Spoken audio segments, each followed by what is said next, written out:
దినములు చెడ్డవి.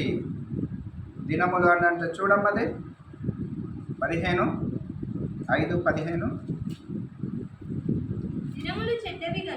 దినములు చెడ్డవి గనక మీరు సమయమును పోనీయక సద్వినియోగము చేసుకొనుచు అజ్ఞానుల వలె కాక జ్ఞానుల వలె నడుచుకోండి. హల్లెలూయా.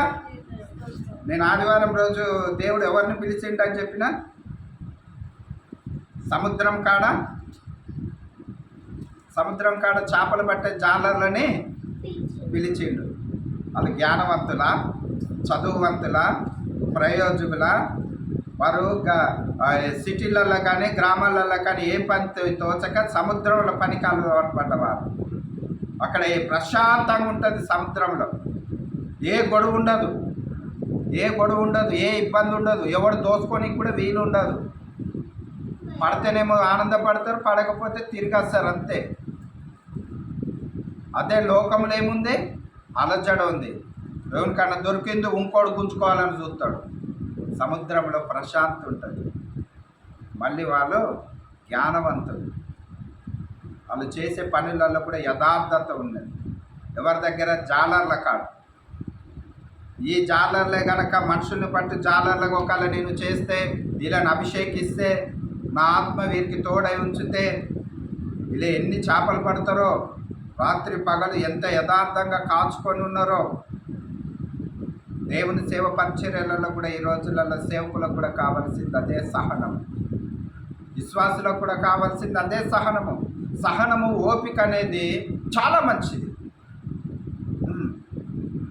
ఉరికిపోయి పాలు తాగే బదులు నడిచిపోయి నీళ్లు తాగుట మంచిదని పెద్దలు తెలియచేస్తారు. ఈ రోజులలో నీ జీవిత ప్రయాణంలో, నా జీవిత ప్రయాణంలో దేవుడు తెలియజేస్తున్నాడు, దినములు చెడ్డయి, మీరే సజ్జనం చేసుకోండి. గూడు చెదిరిపోతుంది, గూడు కట్టుకోండి, స్థిరపడండి. దేవుడు మళ్ళీ ఒక అవకాశం ఇచ్చిండని దేవుడు తెలియజేస్తున్నాడు. దినములు చెడ్డయి బిడ్డ. ఎవరినో నమ్ముకున్నట కంటే యెహోవాని ఆశ్రయించుట మేలు. మనుషులను నమ్ముకుంటే సున్నే. మనుషులను నమ్మద్దు, మనుషుల మాటలు వినొద్దు. దేవుడు స్వరం వినాలి. దేవుడితో మనం ఉండాలి. దేవుడు మనతో ఉంటాడు. అప్పుడు మనం ఒకవేళ లోకంలో ఉన్నట్టయితే ఉంటే మనతో దేవుడు ఉండడు. ఎందుకంటే దేవుడు మనల్ని పిలిచినా కూడా మనం వినలేని స్థితిలో ఉంటాం. ఎందుకనంటే అప్పుడు మన దగ్గర నిదానం అనేది లేదు. కాబట్టి ఉద్రేకంతో ఉండొచ్చు, లేకుంటే సమాధానం లేకుండా ఉండొచ్చు, ఎన్నో భావాలతోటి కలవరముతో ఉండొచ్చు. ఆ సమయాలలో పిలిచినా కూడా ఎవరు కూడా పలకరు కదా. ఈ మాటకి ఒక మాట జ్ఞాపకం చేస్తా. నేను ఒకసారి ఒక బిడ్డను పిలుస్తా అంటే కూడా నేను ఎవరి మాట విననేసి వెళ్ళిపోయి అలాంటి ప్రభావం కలుగుద్ది. అప్పుడు వినపడదు, ఎవరు కనపడరు. ప్రియమైన దేవుని బిడ్డలారా, దినములు చెడ్డయి. ఏ దినమున ఏమి జరుగుతుందో కూడా తెలియదు, ఏ కుటుంబంలో ఏం జరుగుతుందో కూడా తెలియదు. అయినా కానీ కుటుంబాలు కట్టబడతలేవు, కుటుంబాలు చెల్లచెదురైపోతున్నాయి. దేనికి చెల్లచెదురైపోతున్నాయి అంటే ఒక నోటి మాటకి పట్టింపుకు ముందుకెళ్తున్నాము, పౌరుషానికి వెళ్తున్నాము, నేను తగ్గేదే లేదు అంటున్నాము. జీవితాలు చెల్లచెదురైపోతున్నాయి. తగ్గి చూస్తే కదా తెలిసేది. కుటుంబం నిలబడుతుంది, కుటుంబంలో సమాధానం దొరుకుద్ది, ఆత్మీయులు ఎదురవుతారు, అందరూ మనకు బంధువులు అవుతారు. ప్రియమైన దేవుని బిడ్డలారా, ఈ రోజులలో ఏమి కావాలి అని అంటే దేవుని కలిగిన వారి దగ్గర ఒక మాట జ్ఞాపకం చేస్తా. చూడమ్మా,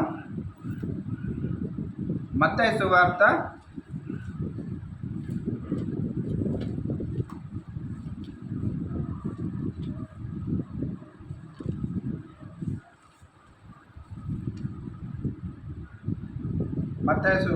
5:13.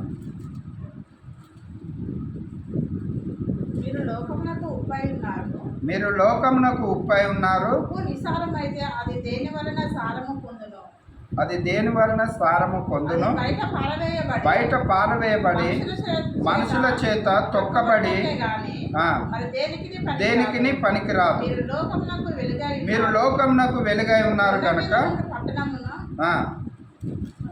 మరిగా ఉండనేరదు. ఆ, మనుషులు దీపము వెలిగించి ఆ, కొంచెం కింద పెట్టరాదు. పెట్టరు కానీ అది ఇంటి నుండి ఇంటి నుండి, ఆ, వెలిగించుటకై ఆ, దీప స్తంభం మీదనే పెట్టుదురు.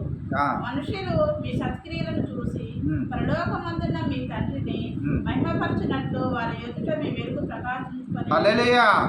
మనుషులు మీ సత్క్రియలను చూసి దేవుడు మహిమపరచబడాలంట కదా. ఈరోజు మంచితనం అనేది, ప్రేమ అనేది ఒక మాట ద్వారా ఏమవుతుందంటే ప్రేమ చల్లారిపోతుంది, మంచితనం అన్నది కరువైపోతుంది, ప్రేమ కరువైపోతుంది.